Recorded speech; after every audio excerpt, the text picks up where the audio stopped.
지금도 여전히 모든 식물 집사님들에게 꾸준히 사랑을 받고 있는 올리브 나무.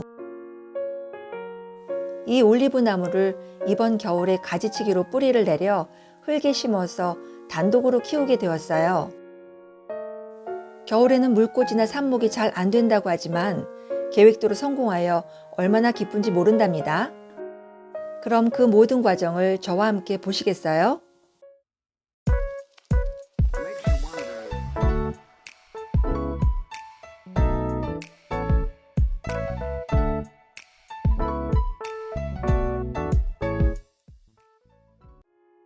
여러분 안녕하세요. 그린 글로리아입니다. 지난 가을 9월에 구입하여 분갈이에서 키워온 올리브 나무가 큰 탈 없이 잘 자라줘서 적응을 잘 하나보다 싶었는데요. 가족 모두의 관심과 사랑을 너무 듬뿍 받아서인지 2달 정도 지나고 나니까 너무 많이 자라버렸더라고요. 이렇게 말이죠. 이때가 11월 말이었는데요. 바로 가지치기를 단행해서 4개의 삽수를 확보하여 물꽂이에 들어갔답니다. 가지치기한 올리브 나무는 이렇게 단정해졌고 물꽂이는 이 화병에서 거의 3개월이 걸렸던 것 같아요. 한 달쯤 지나니까 가지치기한 올리브 나무에서 벌써 새순이 돋아나기 시작하더라고요. 잘랐던 가지마다 이렇게 하나의 가지가 생기기도 하고요. 보통은 잘린 가지 양옆으로 2개의 가지가 생겨나면서 부쩍 자란 모습을 보여줬어요. 한겨울임에도 반짝반짝한 잎을 유지하면서 참 예쁘게 자라줘서 정말 기특하더라고요. 물꽂이 후 한 달쯤 지났을 때 얼마나 뿌리가 생겼는지 궁금하더라고요. 같은 화병에 홍콩 야자와 함께 물꽂이 중이었는데 뿌리가 정말 생기긴 했을까요? 조심스럽게 올리브 나무만 살짝 꺼내봤는데요. 세상에나 아주 작은 새하얀 뿌리가 이제 막 생기고 있더라고요.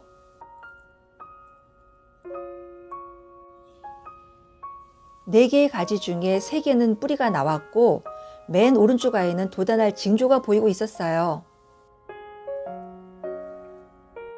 올리브 나무 물꽂이로 뿌리 내리기가 쉽지 않다고 들었는데 저는 이번이 2번째 물꽂이 성공이라 믿기질 않더라고요. 이 상태로 흙에 심어줘도 상관없지만 저는 좀 더 기다려서 뿌리가 수염뿌리처럼 길게 생겼을 때 심는 게 좋더라고요. 겨울이어도 햇살 잘 받는 위치에서 자라니까 2 올리브 나무가 다 잘 성장해줘서 기분 좋았어요. 올리브 나무 화분의 한켠에는 루꼴라 뿌리를 심어보기도 했는데요. 루꼴라는 시간이 지나면서 시들어버리더군요. 올리브 나무는 Y자 수영을 이루면서 자란다고 하더니 정말 가지마다 Y자로 자라더군요. 회백색 가지에 올망졸망한 진한 초록에 반짝이는 작은 잎이 예뻐서 올리브 나무는 키울수록 매력 있는 식물 같아요. 가지치기 한 지가 얼마 안 됐는데 그새 가지가 많이 자라서 또 가지치기를 해야 하나 싶더라고요.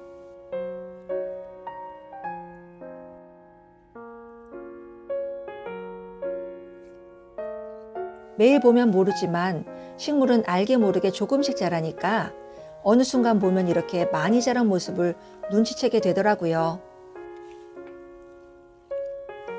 양옆으로 뻗어나간 이런 가지들은 정말 많이 자랐죠? 결국엔 가지치기를 또 하게 되었는데요. 맨 아래의 2 가지를 잘라주려고요. 이 가지도 물꽂이에 합류해야겠죠? 다음은 바로 옆에 아이 차례죠.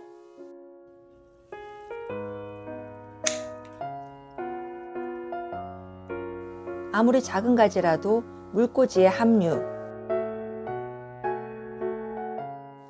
맨 아래 잎들을 이렇게 정리해 준 후에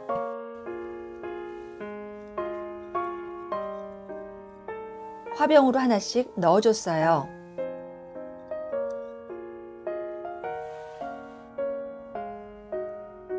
가지치기는 굉장히 고민 끝에 결정하는 거라서 이리 보고 저리 보면서 수영을 생각하게 되는데요.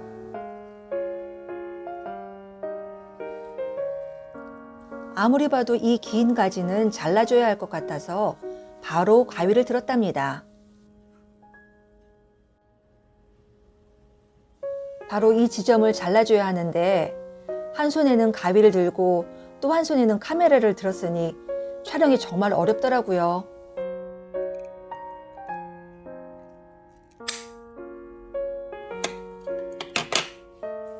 꽤 긴 산모기가 하나 생기는 순간이네요.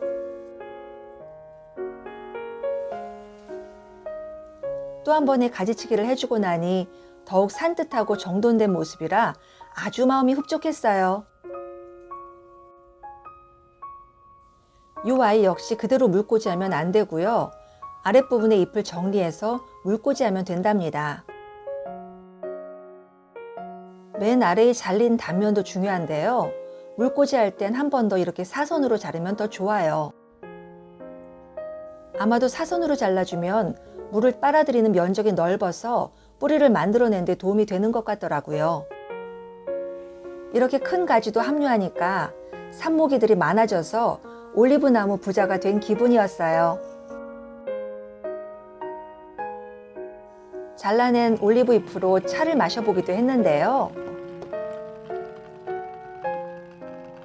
올리브 잎을 말려서 했어야 했는지 올리브 잎 차는 맛이 영 별로던데요.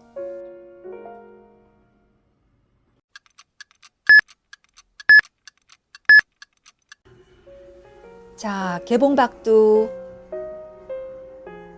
정말 뿌리가 많이 자랐죠? 이 정도면 흙에 심어도 충분하겠어요. 빈 토분을 하나 준비해서 맨 아래에 강물회를 깔아주고요. 상토와 펄라이트를 섞은 보통의 배양토로 채워줬어요. 뿌리가 이렇게 야무지게 생겼으니 흙에 심어줘도 걱정은 없겠더라고요. 뿌리의 색이 살짝 갈색으로 변하면 더 튼튼한 뿌리가 된 거더라고요. 화분에 반쯤 채운 흙에 구멍을 내줘서 뿌리가 자리 잡을 공간을 만들어준 후에 뿌리를 살살 심어줄 거예요. 물에만 있던 뿌리가 흙과 처음 만나는 순간이라서 몸살을 앓지 않도록 주의하면서 심어줘야 하는데요. 무조건 뿌리가 다치지 않도록 조심하면서 심어주면 된답니다. 뿌리의 방향은 적응하면서 알아서 아랫방향으로 자리를 잡기 때문에 일부러 뿌리를 아래로 내리려고 애쓰지 않아도 되고요.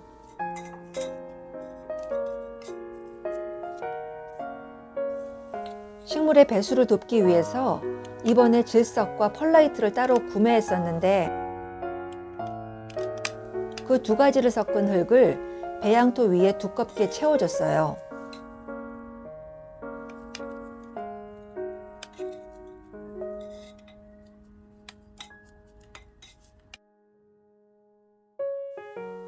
이 상태에서 나머지 흙은 또다시 배양토로 덮어주면 완성이랍니다.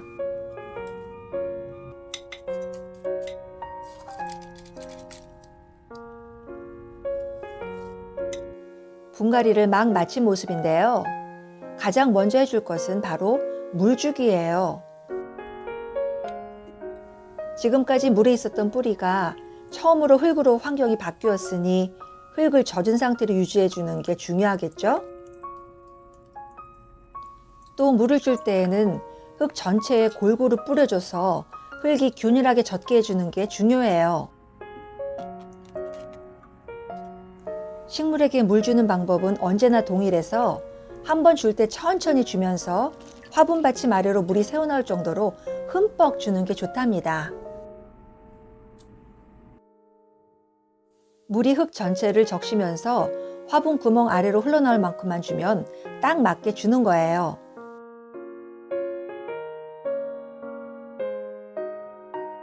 이렇게 분갈이를 해주고 나서는 하루 이틀 정도 직사광선을 피해서 요양을 해준 후에 원하는 위치에서 키울 수 있어요.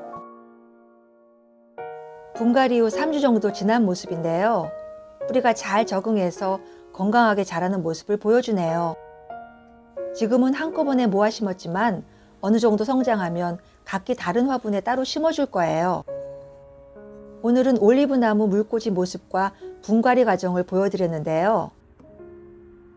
영상이 도움이 되셨다면 구독과 좋아요 꼭 눌러주세요.